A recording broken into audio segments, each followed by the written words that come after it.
Good morning. This is Mark Denkler, President of NSRA. I'm here with Melodie from Max Retail, and we just thought that we would talk a little bit about year-end cleanup. You know, it's a busy time, and you have to prepare yourself. You know, for personally, for we're all enjoying the holidays, but there's financial things that we need to do personally. You know, charitable contributions, making sure you pay the right taxes. But a lot of people, they forget about business cleanup. And so we wanted to talk today just about those things that, you know, businesses still have to have, you know, care and thinking what you're doing. And Melodie at Max Retail, they help people with their inventory situation. So Melodie, why don't you say hello, and then we can get on to discussion. Sure. Yeah. So, you know, Mark, I love our friendship because, you know, we began as two retailers ourselves before you became president of the NSRA. Before I started Max Retail, we were a retailer in Delray Beach and a retailer in Palm Beach Gardens.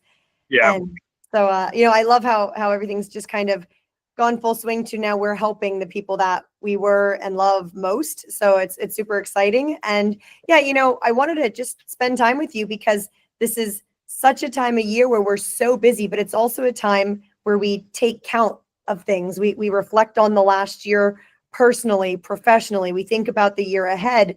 And then there's the actual inventory and finance aspect of our businesses. And those two are so intertwined.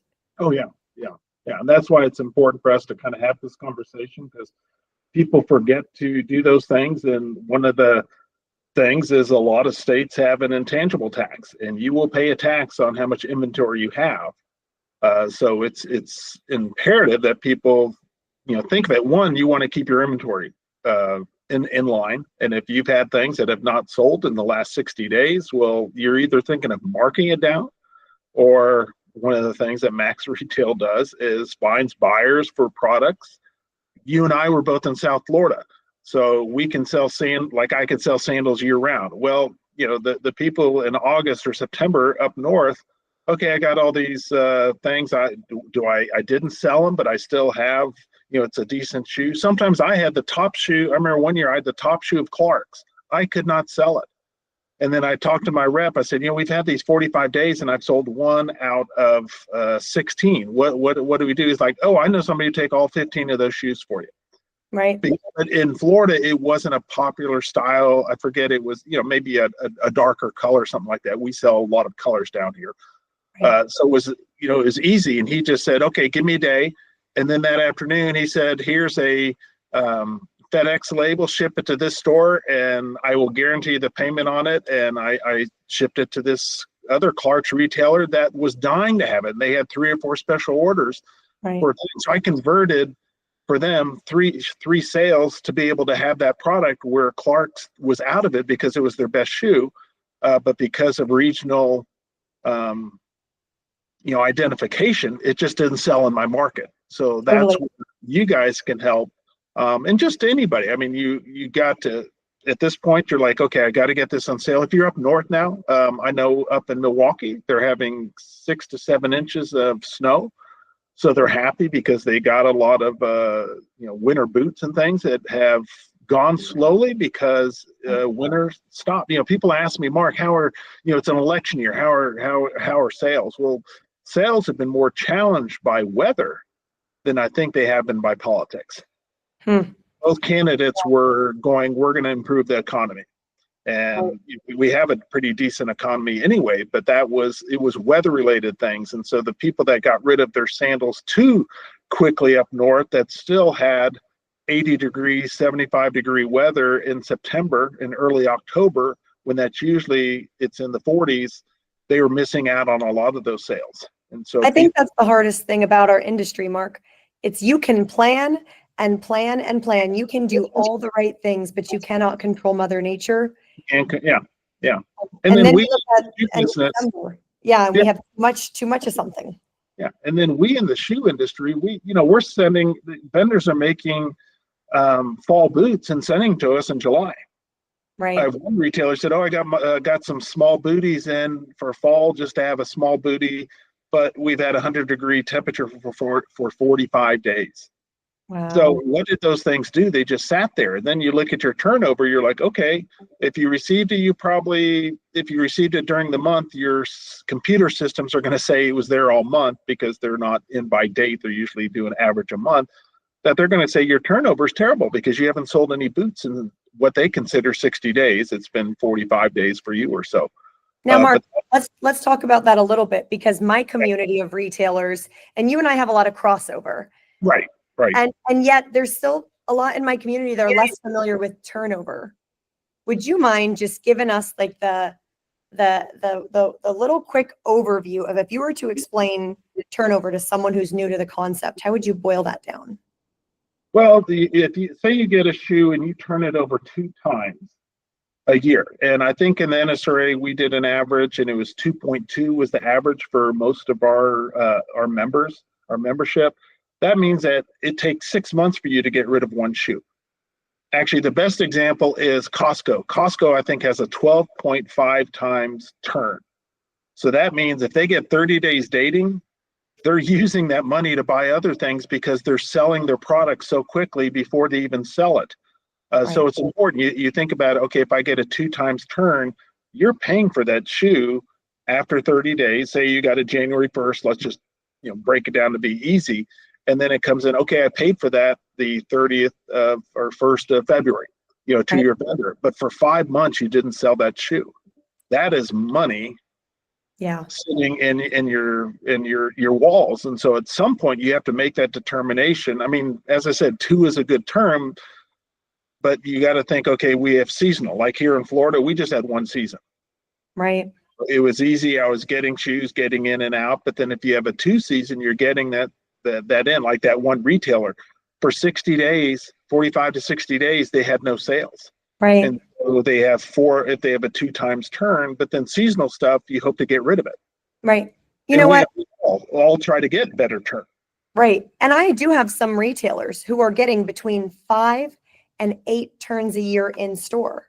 Yeah. Now, is that And more clothing? so yes, it's Yeah. apparel, but they also carry an assortment of footwear. And I got to tell you, footwear on Max Retail has the highest sell-through and fastest time to sell out of all of our categories. And we do apparel, footwear, accessories, baby, pet, home. But our biggest category for sell-through and time to sell is ironically footwear. But apparel, this particular retailer, what was unique about her is she just wasn't attached to the inventory, right? And so to her point, she was analyzing it every 30 days, seeing what didn't have a 50% sell-through by product, right? Really looking at it. And then if she didn't have the 50% sell-through, she was doing her markdown, right? And then after 60 days, she was listing it on Max Retail. And then you know what? By 90 days, she had gotten her turn in, right? So either she had things that were selling well, she kind of used us as this little secret weapon to accelerate it. But really, a lot of it was she was just so proactive. Now, I know in footwear, it's more challenging because you have brands that will not allow you to mark it down, right? You have these styles that are super important and they're evergreen. Right. And I think that makes it challenging for some footwear retailers. But I got to tell you, when we're talking about this end of year tax that certain states and counties impose, we got to look at which of this footwear has now crossed that 12-month threshold. Right. Oh, no, it shouldn't be 12 months. It should be, okay, this hasn't sold in a certain time. I mean, you do want to do it, and based on your seasons, I mean, most of the U.S., January is not a strong month. Down here in Florida, it was one of my busiest. So at fiscal year end, we had to have a lot of inventory to do the business that we were going to do in the next 4 months, which I did 75% of my business from November to April, and then 25% the rest. Now, other communities, they don't have that. And so, by now people are trying to think, okay, I'm going to have to get rid of my winter boots and put them on sale. But take that guy that's in Milwaukee, that he just had the fresh snow and he's going to be snow on the ground for a month or so. That's important to him. And if he can't get it because the vendors are already out of it, then it's time to try to see if he can find it in other places, either a whole lot or a few pairs here that, special orders. I've been out of the business now for 4 years. We did tons of special orders, but most people now, if they can't get it in your store, they're going to go somewhere else. So Well, and that's what, let's talk about that, because you're right. We lose money as a retailer from having too much of the wrong thing or right. not enough of the right thing. Mhm. And we see that on Max Retail all the time. It's one of my favorite functions is you can post a request for a product you need, and another authorized retailer can offer to fulfill it. Yeah. We see 30% of these requests being fulfilled, which just shows that our community is growing. And it is so awesome to just see retailers be able to optimize inventory between one another. We also have partnerships to get inventory in front of end consumers. So let's say, the entire state of, Montana is covered in powder, right? And people need more shoes. We're able to help not just the retailers sell to other retailers, because you know what we found, Mark, when that was our only business, we found a lot of retailers didn't want to buy inventory past season, and we needed eyeballs and wallets to buy the inventory, Right. right? And so we found a way to access 400 million end consumers, right? So we have 2,500 independent retailers in our network, and then another 400 million end consumers. And either way, we're getting retailers their cost back on their past season inventory. But it's been really interesting to see how we're losing money, how we're leaving it on the table, I should say, right? Right. Oh, yeah. Inventory and special orders. Yeah. And you got to think you want that, even if it's something that you say you buy a whole lot from somebody, it might go in the first markdown. Right. You can make that money. And then if you're buying it now and you're out of it by February, there's a 2-month turn. So now you're Right. on a 6 times turn, that you got rid of those shoes within the 2 months, because by February, most people are looking to mark down their winter selections. It's a little foreign to us Floridians down here about talking that, but they're trying to do the same thing where August they're starting their sales August, September. So by September they want to be, their 30 days of having sale. Now they're getting into the winter time and getting fresh product because the customer wants fresh product. True. Yeah, It's one of my favorite things that Dan Jablon's a friend of both you and I. He always says, if your customer sees this month what they saw last month, they're not coming next month. right. And that's one reason you change your displays in your store. True. Yeah, like with us, we used to do it by color, then we do it by style, and then we do it by brand. And being in Florida, we would get a new customer every week because they're coming down for a week, Right. to their timeshare of their apartment or a hotel or something for the weather. That my uncle used to always joke, you have a new customer every 2 weeks. So you have to freshen that up. If you leave it in the same thing, your customer will go. And then sometimes a customer will come in and like, oh, wow, I love these. When did you get these? And you're like, I got these 4 months ago. What are you talking about? I got this in January, and you're asking me in April about the shoe, and she's been in the shoe. But that's why it's also carrying your inventory, changing your displays, putting it in different places. A lot of people, they just, okay, they do it by brand.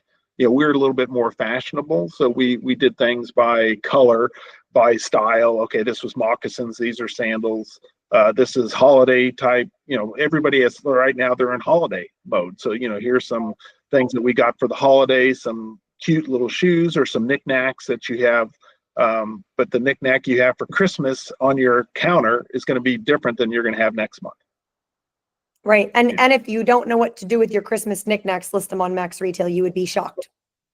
Yeah, because somebody's going to see, I can take care of that and I can sell it. But for you, it's just stale inventory.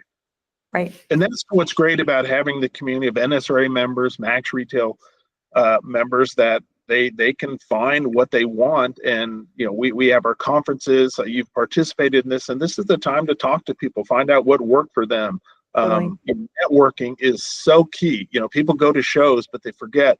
This is also a time to talk to your friendly competition. We're all competitors now with the internet. I can be in competition from a guy in LA because the customer's looking for a certain shoe, and they can get it from what I consider my competitor. But we're all friendly in here. We're all trying to do well for our stores, take care of our customers. And the NSRA. I mean, I was on a Zoom this morning, and it was, hey, we're here to take care of our customers. Totally. And I love the word co-opetition. Okay. Yeah. Because we're all friendly. It's the guy 3 miles down the road, no, I don't want him to do well and things. And that's with your model, you can say I don't want to give my shoes to anybody within a certain range, but it's we do have that built in on Max Retail. Yeah. It's a 10-mile gap that there is no retailers that are seeing one another within a 10-mile radius. Also, everything being between authorized retailers has always been a critical pillar at Max Retail. Anonymity, right? Yeah. Everyone's embarrassed about what they don't sell, right? Nobody really wants to say like, hey, here's what I couldn't sell myself. It's kind of like you don't want to think about the bad boyfriend in store, and you don't want anybody else to know you have that bad boyfriend either, right? Like it's embarrassing, or a bad girlfriend, or whatever you want to call it. But we joke here at Max Retail that it's like sometimes your bad inventory is like a haunting decision. What was I thinking, right? Other times you're like, oh, my rep pressured me into it.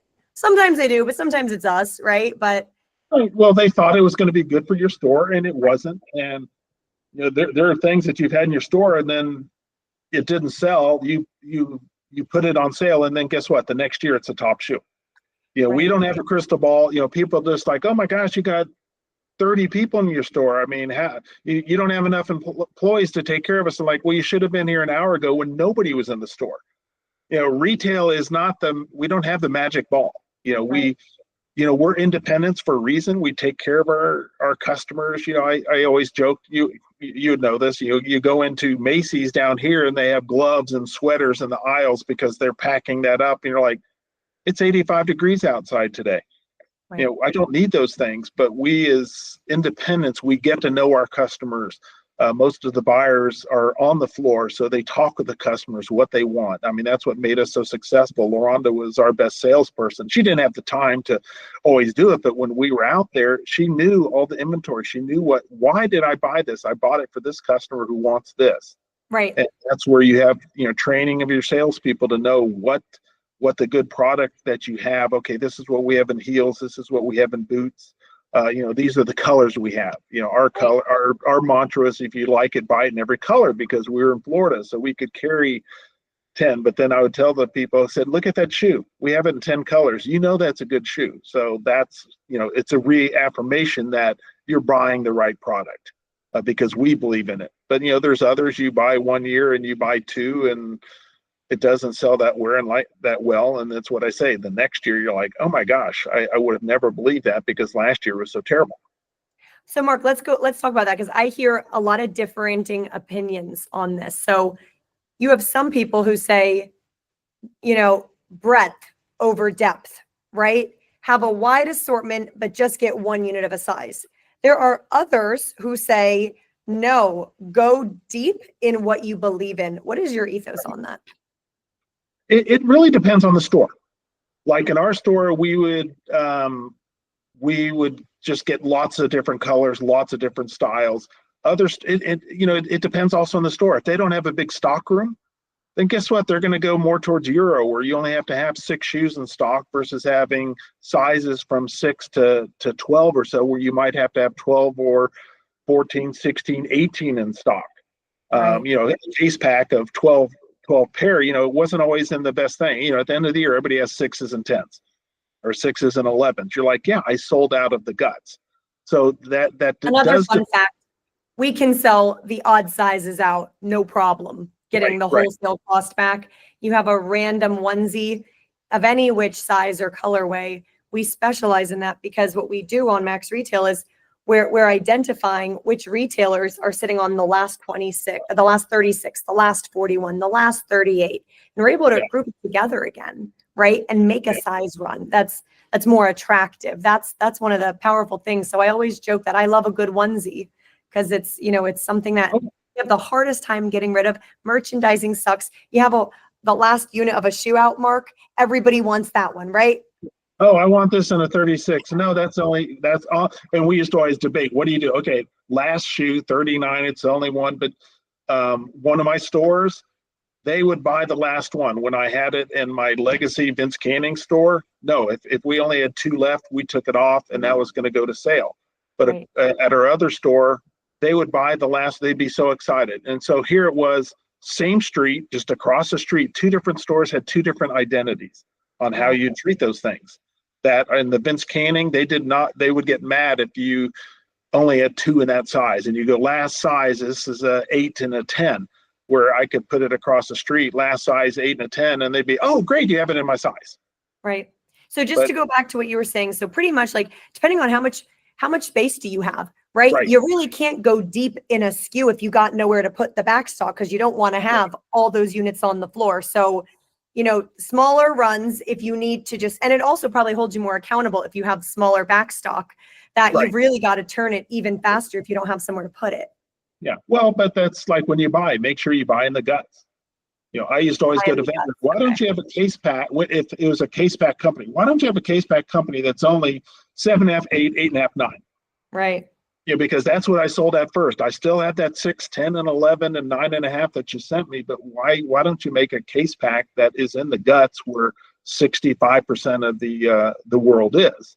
But back to your original question, it really does depend. Some stores, they just, okay, I'm going to concentrate on 10 companies, where we probably had 50, 60 different companies in our Vince Canning store. So it just really depends on what you want for your store. But then, as I said, there's other factors. Do you have the room in the back to have all of that? And sometimes you don't. And I could never understand a northern store. What do you do with all those boots? Last year when we didn't have the snow, a lot of people said, I'm going to not worry about my markdown or my turnover. You can either take it out and then store it in your garage or whatever, and then bring it back in September. But you took it out of your inventory in February. Some would just leave it on and go, okay, then you had 10 months there that you just killed your turnover. But the same thing. Cash flow. I think that depends. How much cash do you have? Like if you spent 20 grand on those boots, right? If you can hold that till it comes around again, then that's fine. I got to be honest with you. I got plenty of retailers in my community that they want that $20,000 for their next shipment or to pay the vendor itself, and it's a tough spot to be in. Yeah, I was having a conversation yesterday about somebody with working capital. If you don't have the working capital, same thing. Okay, it's end of the year and you have something that hasn't sold. Get rid of it if you can, and that's so important. And so that's why I say there's so many different factors to go into how you do this. Your vendors sometimes, hey, I want to get these, but I just, I need an extra 30 days dating or something like that, because I know it will be a slower sell. But then sometimes call your vendors, see if they can work with you. And when Mother Nature has at it, call the vendor, say, hey, listen, here's the situation. Can I have a little more time? I don't want to put it on markdown yet. I believe I can sell it. So that's a great thing to suggest to the community.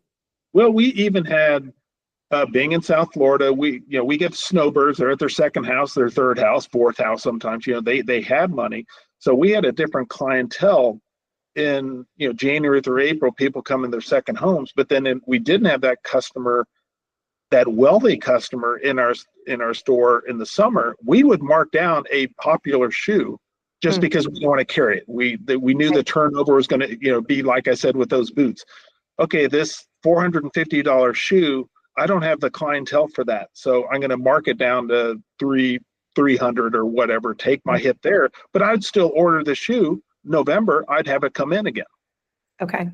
You just wanted, you were just getting the turn in. You weren't worried. You didn't want to hold it. Get cash because, okay, let me only, I'll get 20%, but at least I made a profit, but I know I would just be carrying that shoe. But that's why I said we're all independents, and you buy for your customer, but then I didn't have that customer during the summer, so they weren't out there willing to spend the top dollar on some of those higher brands. My average price shoe was probably $140. So, but I was able to sell $450 pair of shoes.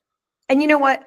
I know for me, what I would do is I would take the markdown to get that gorgeous European piece out so that I had the money. And then I would buy something that was appropriate for the summer client so that I could get that turn in. So I'd bring in something with high margin, low cost. And instead of holding an item for far too long, I would get a couple reps in before it was time to be season again. Or you're buying markdowns that are, okay, we've started to deliver the shoe in February and it's May now. And I'm like, I can sell that shoe where other people can't. Based on, I can sell, we sold sandals year round. being here in Florida. As I said, I think it's 85 degrees outside today, where last week I was up north and it was minus 15 wind chill. Oh my goodness. So 100-degree temperature variation. And Right. so you have to buy, but yeah, this is, our whole point of talking today was like, it's time to clean up your inventory. Right. Besides your people, your biggest investment is your inventory, and then it's your people. People used to always go, what's more important, a better buyer or a salespeople? And I said, well, they go in tandem. Your best buyer can buy the greatest thing, but if you don't have the salespeople to sell that, then it's not going to sell. It will just sit there. So your salespeople are important. Listen to them, seeing what they're saying. Okay, we're just not getting any action on this, even though your reports might say something different. They do have a feel on that, and that's where it's like, okay, this is time. Let's mark this down. You can look every 30 days. Yeah, look at what you have, figure out what you want to do. But then, as we have a tax coming up on inventory, it's something to think about. And I will say for our customers, we always say, our sellers on Max Retail, we say Max Monday. Max Monday means list something, look around, look at what is now the onesie that is the bane of your existence. Look at what is now 30 days aged. And so I appreciate you saying, hey, look at your inventory every 30 days, right? If that's all you have time for.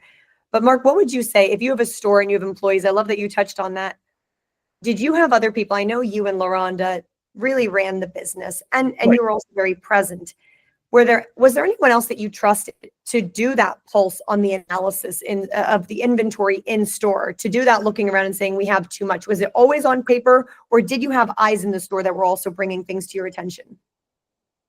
We kept attention to our stuff. I mean, I was in one store, LaRonda's in the other more. And so you walk the walls, you see LaRonda looked at the reports monthly. I mean, because you also have to go, okay, when season's coming out, do I order more? Or it's like, okay, do I stop buying now because I only have 30 days to sell that shoe? So like down here, we would not accept a shoe after February 15th. So we always had a hard time, because if my top month was February, then it was January, then it was March, and then April. I had those are things. And so the northern buyer is doing the exact same thing. Okay, it's December, we haven't had snow. Then the snow comes and they sell six out of the 12 that they had right away. Okay, do I reorder or do I just cut my losses? And that's where a good buyer will listen to their salespeople. My managers would give us those updates. They're part of the process. They're part of management. I mean, we had my wife and I at the top, then we had our two managers, and then we had all of our salespeople, even assistant manager. But you listen to what they said. Okay, Mark, nobody's looking at this. But then that's like, okay, maybe it's in the wrong place in the store. Move it up. Right. There's always, okay, when you walk in the store, most people go to the right. They see a focal point, all the little things that we've done education over the years. You got to realize, okay, so on that right side, we had our women's on the right side and men's on the left side. Okay.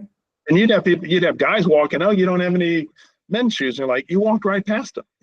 I was in the back of the store, but they don't go to the left. The natural is to go to the right when you enter into a store. And maybe that's because more people are right-handed. I don't know the science behind it, but they'll always, okay, in the back of the store have a focal point that people will see. So, Right. There's so many different things that you need to think, but it is important to listen to your sales staff. If you're the buyer, actually, LaRonda's the buyer, so she did that. But I had eyes there. Cool. And you have to, I always say advice. It's the buyer has to make the decision. They will listen to all the input, but they're the final person to think about, okay, this is what we do with inventory now. Right. So Mark, you've been part of NSRA for decades. As a retailer, as a board member, now you're president. Like these are your people, and you've done so much education, but we're going into 2025. Your newsletter is something I don't miss every time you send it. Yeah. Okay. So I will say, for my community, if you're not subscribed to the NSRA newsletter, you need to get on that. It always has incredibly valuable pieces of information in there. But Mark, if you can share a little bit about what does 2025 look like? What are some of the things that you're excited about sharing with your community on education resources? I know there's a lot of great discounts that you can get on the things that you're operating your business with. I've always appreciated that about your powerful network. but please just share a little bit, because I have so many footwear retailers that use Max Retail, and I'd like them to know more about what you have. Yeah, I mean, the biggest thing, I mean, we do have, like, and this is my short commercial. We have benefits. I actually got more involved in the NSRA when I was a lender to credit card companies. And so I asked the guy, and then I got the NSRA credit card program. We have a shipping program that's second to none. You're saving almost 50% off the regular UPS rates. And we had a program last year, and we're saving average, I think I talked with the gentleman the other day, 22% over our last program that we had that was like 36% off the retail rate. So now we're almost at 50%. But then the biggest thing we do is education. I go to a lot of shows, Chicago, Detroit, St. Paul, Las Vegas, Atlanta, and I do education at all those shows. Not every single one, but it's important. In Atlanta, we're going to be talking about AI, how to use AI. You know, there's people that said, oh, AI can help you in those decisions on how to buy. I'm not sure about that yet, but you know, there's other things that you can use for. So we always have a, breakfast. The show provides a breakfast from 7:15 to 7:45. It's a network time to see your people. Then at 7:45 to 8:45, we do education, because at 9 o'clock we want you to be able to be there, and you're there. You're at a show to buy, but you need to network with your fellow peers. And we try to teach something as well. And then we have our footwear forum that you guys come to, that we have in Glendale, Arizona, the 23rd and 24th. And that's more of an intimate gathering of, say, 45 vendors, 45 retail companies. I like to keep about a 1-to-1 that you can have the time to talk. Because when you go to a show, most of the time you're getting to the vendors you need. You don't have the time, unfortunately, to always shop. Like when we went to Vegas, for the first 3 hours, we walked the show. We wanted, because usually you made your appointment with your best retailer. So I wanted to see what vendor was not busy and what was, because those were the vendors that you wanted to deal with, and just walk and see. But people don't have that. So that's why we have this conference where you can sit down and go, you're not really a style of shoe that I would buy, but then you see something that you like. Two of my biggest vendors, one year I remember the salesman calling and said, well, we're not going to buy from you. And then the next year we did, and they were our top vendor for 15 years, selling 3,000, 4,000 pair of shoes. Another top vendor, we bought 60. Same thing. It took off. All of a sudden it just, okay, then we bought those 60 and we sold 30, within the first month. You're like, okay, this is a trend we did not see, but let's get it. And it was a higher price vendor at the time. And we were selling 3,000 pair of that shoot. Within 3 years, we went from 60 pair order to 3,000 pair a year. Wow. And, that's just keeping, same thing, listening to your salespeople. Oh my gosh, people are really reacting to this, because one thing you don't know, how many times people are trying on a shoe, I'll think about it, they really want it, but they don't buy it. Okay. So even though you can look and go, okay, we only sold 2 out of 12 the first month. Well, no, I'm trying that on, every 10 customers. Okay. And you don't know that data. Okay. And, so it's important. That's where your salespeople say, no, we're trying it on. And then you have to figure out, okay, why aren't we selling it? Sometimes it doesn't fit right. I mean, I had narrow customers, so they tended to be more narrow. So if I had a lot of people with wide feet coming in, they weren't buying it because I didn't have their size. Right. And that's what I did the first few years when I opened my store. I kept a notebook right at the checkout. And I learned this from when I managed a store on Worth Avenue. And I would write down every single person who walked in. I'd say, mid-30s, female, size. I'd write her size down. I'd write if she was local or tourism, if she bought or didn't buy, and why. Right. And that helped me, because I could it's hard to remember what happens every day. But if you sit at the end of the month and you're like, January, what came into my store? What opportunities did I miss? Right? What did they buy? And it just helped me really crystallize like the personas of who I was really buying for. And that helped me understand that I did need to buy size 0 to size 16. I didn't have a 2 to 8 customer in a women's apparel. She ran the gamut, but I only saw it because page after page, it was like size 14, extra large. And I got to know her by keeping track. So, for any retailers out there, if you're not in store as much as you were, maybe you're busy, maybe you're working in the office, I encourage you to just build this muscle in your team to just jot down that note so you can get to know them when you're not in the room. There's always a, opportunity cost. Why? Okay, well, we didn't have the sizes. We need to go up the size. Where we're getting a large people that, not large people, but a large amount of people that are size, maybe a woman size 12. The average size is 9.5 now, where when I started, it was 7. So the growing, or maybe it's a 9, but but that's one of the things. Like, we do a business performance report every 3 years, and so all of our members are able to participate in that, and then they do get the report for free. Awesome. And so it does give a snapshot. But we're asking those questions. Okay, now we want your grid of what you're selling, so we can tell the vendors. Okay, we had, of our 2,800 members, the large majority, this was their size grid that they wanted, and they want that information as well. Totally. We're looking into, okay, what questions do we need to ask? It does take time, because one of the biggest complaints I have is like, oh my gosh, it took 2 hours to do. I'm like, 2 hours to do to get the best information that you can. Right. But you do want that good information, and then what do you do with that information? Then when that report comes out, say in August or so, you'll be able to, okay, this is where we messed up. This is where this is the average person's leasing. One of the reasons I retired, I didn't want to, my rent was going to go from $50 a square foot to 100. Wow. Our area, and I'm like, we really want to sign a 5-year lease. They're going to sell this building that they bought for 125, and they sold it for 3.5. My CAM was going to go up so high, and then I was going to be working for a landlord. So there's all these things. Being a business owner is tough, right? And we kind of got the upper hand from the landlords after COVID. But now it's kind of going back into their way. Maybe office space isn't with the people at home, but no stores. It's still, that's the biggest complaint I have. It used to be 6% of sales. Now it's probably about 9%. Might be the average, unfortunately. Right. So that the 3% is going to the landlord. It's not going to you. And that's where my natural reaction to that is that totally sucks. But let's increase turn, so that we get top sales higher.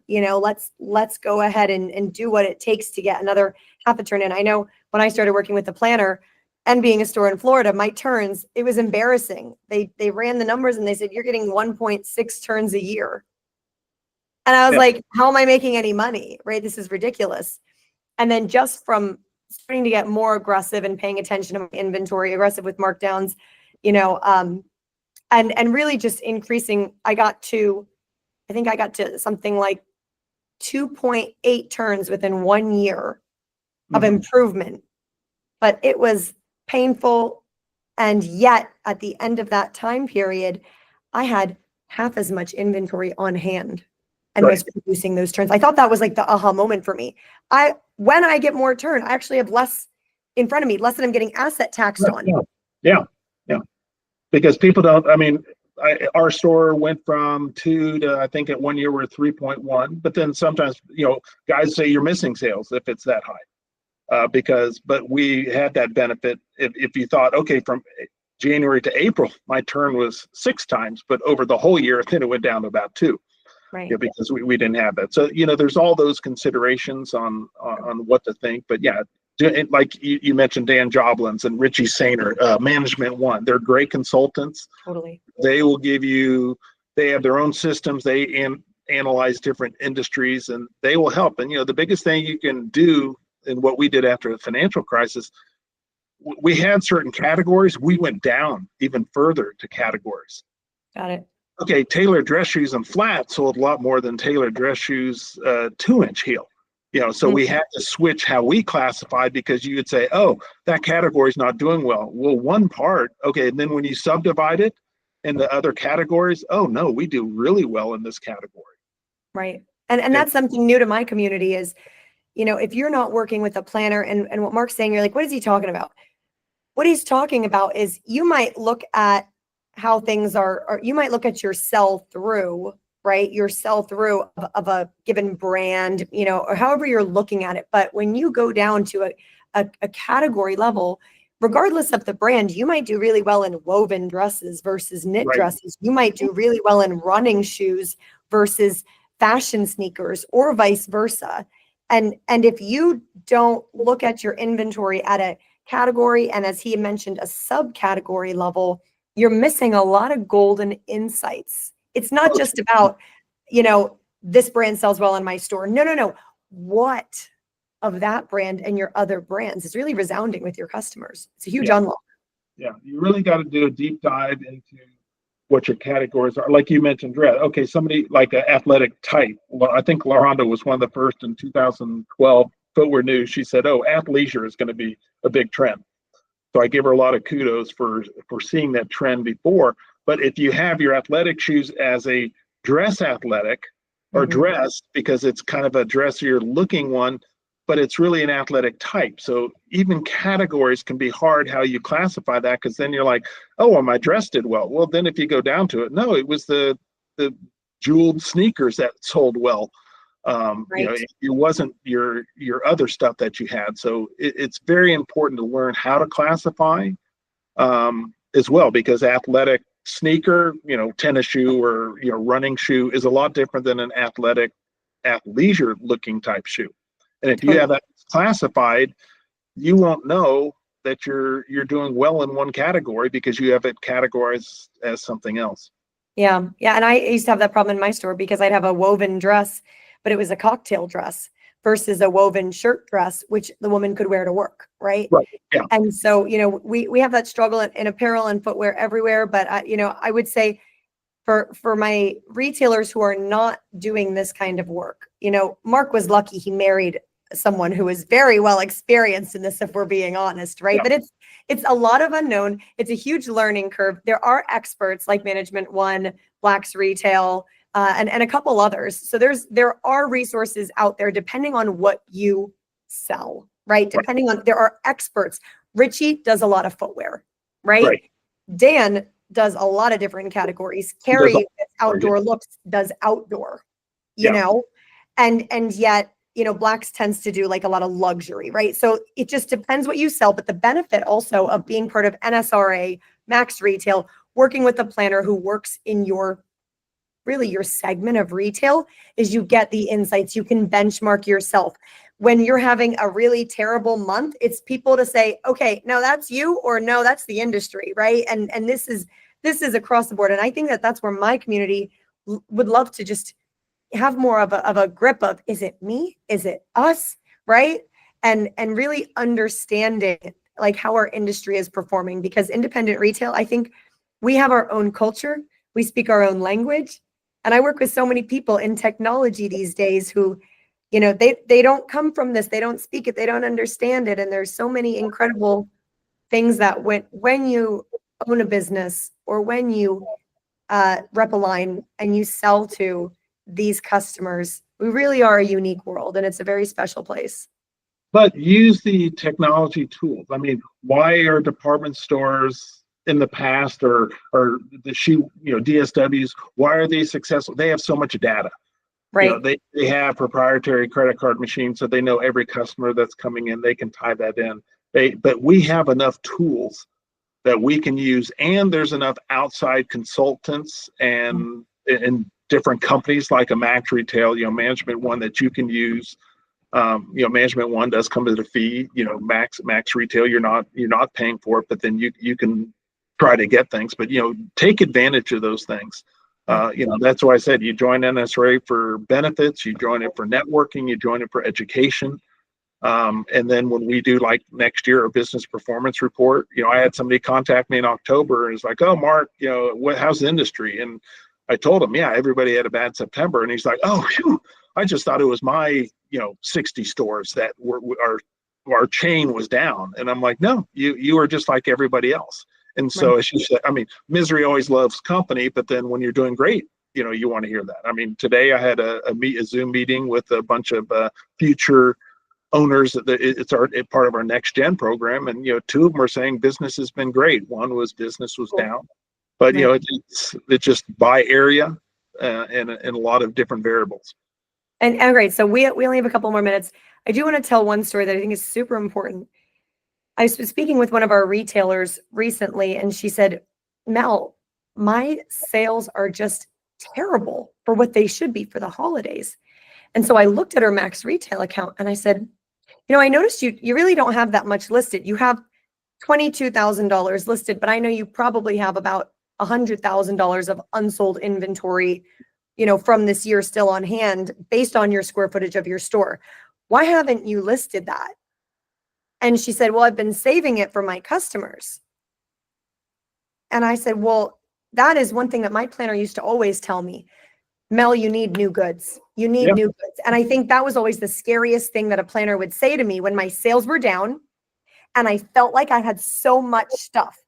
And I had this voice in my ear saying, no, you need to buy more. What you have is old. And I just encouraged her. I was like, listen, get in Shopify, tag. Let Max Retail sell that stuff for you. Go order new goods.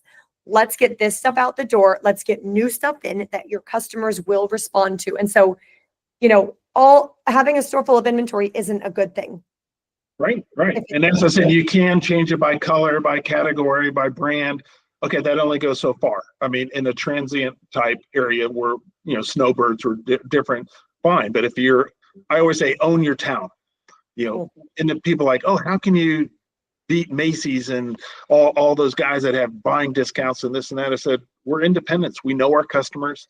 We know what to get versus, who's buying for a group of, 1,000 stores, 300 stores, 400 stores. We can individualize that, but we do have the tools. Like you said, why are you sticking on this inventory? If it hasn't sold in 90 days, it's time to get rid of it and get something in, because even in a dress shop or in a shoe shop, that wall has inventory. I need to get openings in that so I can get new stuff that the customer wants to see, because after a while, yes, it's stale and they're always looking for something new. They're always coming, whoa, what do you have new coming in? What's new today? And like I said, she might buy something that you've had for 90 days because you put it in a different place where she didn't concentrate on that. Because even their mindsets, they're coming in, oh, I'm looking for a sneaker today. Well, they didn't see that great sandal that you had, or that, knit shoe, great travel shoe, Archipelago shoe that you want, or something like that. So it's always interesting on, they come in with a mindset so they don't see it, but you're right. Why do you have all this inventory sitting around? And the whole gist of our conversation is like, it's time to do some end of season, end of year financial planning on two different things that you need to look at. Awesome. Mark, you're always such a good friend and such a good resource. Thank you for spending time with me. Oh, you're welcome. Happy holidays to you. It's great to talk, and hopefully the people who listen they get something out of it. I used to always go, I only need one thing I need to get out of something. When I hire speakers, I always go, what are you going to get back from it? So we talk for a half hour, 45 minutes. I'm not sure, probably longer than most people's attention will be, but there are things to pick up, and hopefully they pick those things up. So always great to talk with you. All right. Take care, Mark. You're the best. Okay. Thanks. Bye-bye.